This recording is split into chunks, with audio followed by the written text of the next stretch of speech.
Hello everyone, my name is KingStix and today I want to do a guide review on Kog'Ma ADC. I've been playing a lot of Kog'Ma ADC lately on several different accounts. On 2 of them I got them to Plat 4, winning all 10 placement games. And then on the other one I had a much different experience because I played by myself.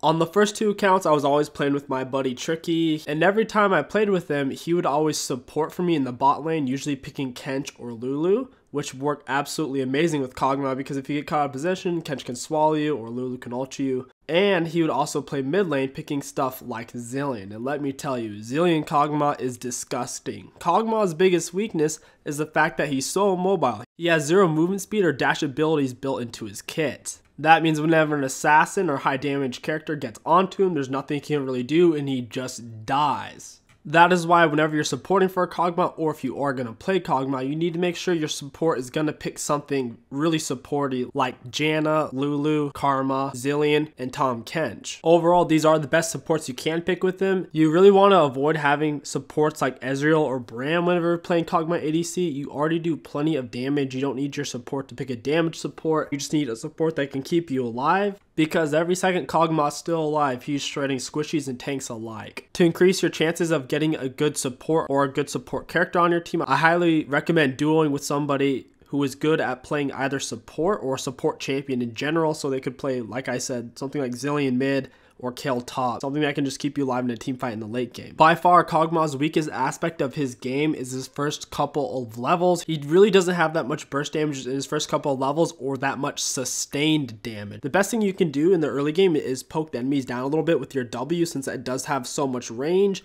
But overall, against most AD carries, you have to avoid sustained fights in the early game, and you'll also have to avoid just 1 to 2 auto attack trades. The sweet spot for Kog'Ma is really landing 3 autos and backing off. That way you'll get full effect of your press the attack and take a decent advantage off of your W. For Kog'Ma's runes, you're always going to want to take precision because of the massive attack speed bonus, and you're also always going to want to take press the attack. For your keystone, I almost always take press the attack. I find it helps out the most in lane and overall is going to be putting out more damage than if I did take lethal tempo. Now, if the enemy team has 2 or 3 massive tanks, you could go lethal tempo because it would work a little bit better with your rage blade and long extended team fights, but overall the enemy team really isn't going to have more than 2 or 1 tanks, so I would say press the attack is by far worth it. If you're not good at moving or shooting, I really don't recommend taking lethal tempo on Kog'Ma or playing Kog'Ma at all, because if you don't know how to move and shoot, you're going to be pretty useless in a team fight. Next, you're going to want to take Triumph. It's just really OP in team fights in general. It gives you a massive burst of health, which is really honestly OP. Next, you're going to want to take Alacrity. This attack speed is extremely valuable with your W and Rage Blade. Next, you're going to take Coup de Grace. This is very nice for finishing off people with Kog'Ma's ultimate. It really catches them by surprise. Also, by the time they figure out they're losing, they try to run away, but they're already low in health, so this will really help you pinch off the kill. For your secondary tree, I like to take Domination because of the sustain it gives in lane, and because the overall healing it provides me in a team fight, since Kog'Ma doesn't really have great options when it comes to healing items. Down the Domination tree, I like to take Taste of Blood and Ravenous Hunter. Taste of Blood will give me good sustain in lane whenever poking with enemy champions, and Ravenous Hunter is overall pretty gosh darn strong in a team fight, because your W is going to be putting out so much damage, you'll really be pulling in a nice conversion from your damage into HP. For Kog'Ma starting items, you have 2 options, Dorn Blade Health Pot or Cole Health Pot. 9 times out of 10, you're going to go Dorn Blade Health Pot. This is overall better for fighting and kill lanes.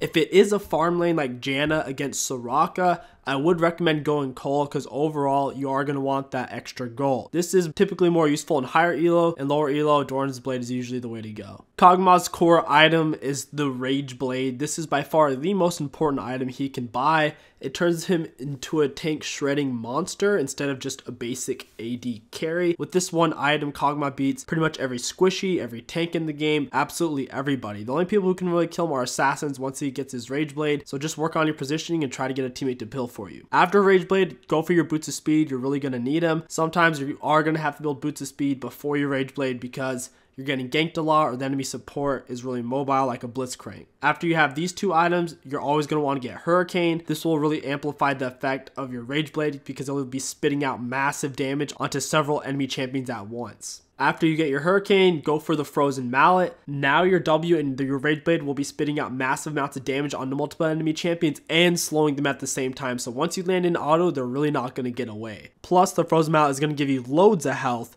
so it's going to be very difficult for assassins and bruisers to one-shot you. These 4 items are your core. I really wouldn't recommend not building them. That leaves 2 optional items open, and let me tell you, Kog'Ma has a lot of optional items. If the enemy team has a Zed, I almost always get a Guardian Angel unless I have a Zillion or a Lulu or a Kench on my team, because without them, Zed will just rip you apart. So if you don't have those supports, try to get a Guardian Angel. It'll really help you out a lot. If the enemy team has several AP and several tanky AP, getting something like a Wit's End is very good because it'll keep them from blowing you up. Also, you'll be doing a lot more damage. Now, I only recommend Wit's End if the enemy team has 2 or more AP. If they don't have 2 or more AP, I wouldn't really build it. Mob Mortis is a great choice whenever the enemy team has 2 or more long-range mages on their team that can really blow you up. This will help keep you alive and in the fight. Blade of the Rune King, I don't really like building it anymore. I feel like the lifesteal on it kind of sucks. Plus the item itself is kind of overpriced. Don't really recommend building it unless the enemy team has several really beefy tanks and you don't have a very good pill on your team. If you still have good pill on your team, even if the enemy team has beefy tanks, I still wouldn't build it. Mercurial Scimitar is also a very good choice. The enemy team has CC like a Fiddlesticks, someone who can stun you, fear you, snare you, etc. without having to actually land a skill shot. This item will definitely help you out. Phantom Dancer is a very niche pick on AD carry Kog'Ma. I would only suggest it if you go for a Bloodthirster after or before getting it. That way the crit on Phantom Dancer doesn't go wasted because you will have a lot of extra AD. Same thing with Bloodthirster. I wouldn't recommend building Bloodthirster without building a Phantom Dancer before or after because you really want to take use of that massive AD boost. If the enemy team has 4 or more ADs, I will go for a Thorn Melt or a Randuin's Omen to help keep me alive. All the damage Kog'Ma AD carry really needs is in his core items, so if the enemy team has 4 or more AD champions that do quite a bit of damage on their team, definitely recommend going for a Thorn Melt or Randuin's Omen. If it's 2 or more crit champs, go for the Randuins. If it's just a bunch of raw AD and several health healing champions, go for the Thorn Melt. If your team is really lacking attack damage and you're the only AD person on your team as Kog'Ma, I would suggest getting an Infinity Edge after your Frozen Mallet because your team is going to need the extra damage overall. For your boots on Kog'Ma, they're highly optional. I wouldn't recommend going for a Berserker Graves if you plan on building any of the attack speed optional items. So if you plan on going for the Wit's End, Blade of the Rune King, or Phantom Dancer, I wouldn't recommend going Berserker Greaves because you're going to be overfilling your attack speed and not being able to take full advantage of it. What I'm trying to build for now is Ninja Tabbies if the enemy team has a lot more auto attack. If the enemy team has a lot of CC, and if I don't want to build Mercurial Scimitar, then I will go for Mercury Treads. In terms of playstyle in the early game, just try to get as much farm as possible. If you do have more range than the enemy AD carry, don't be afraid to activate your W and get off a minimum of 2 autos. If you don't feel like you can get off at least 2 autos, I wouldn't bother activating it because you'll be wasting mana, and once you put that spell on cooldown, the enemies can play a lot more aggressive on you without taking the risk of getting punished by your W.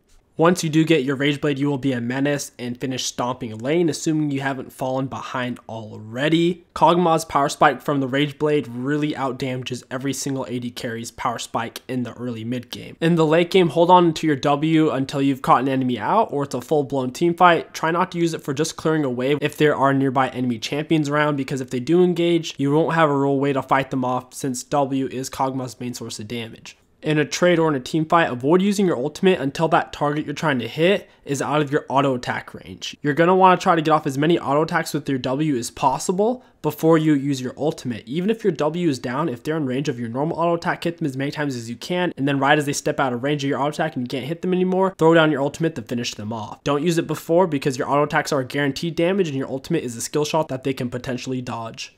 If you don't have a proper support on your team, it's very important that you don't try to frontline it even though you do have so much range. If you don't have someone to pill for you, try to stay behind your teammates, because if you're acting as the front line of your team, if the enemy's engaged on you, you're going to die very quickly. On the flip side, if you do have a strong support character on your team that you trust, you can play fairly aggressive with your W since you do have so much range, rip down an enemy before the fight or even kill an enemy and secure a win. And that is going to wrap up this video. Expect more Kog'Ma related content in the future. I really do like him as an AD carry and I want to get out a few commentary guides and a full-blown guide. This video was more of a review and an abbreviated Kog'Ma guide, so definitely do expect the longer one in the future. If you guys did enjoy, don't forget to like, comment, and subscribe. It really does help me out a lot. My name is KingStix. Thank you for watching, and I'll catch you guys next time.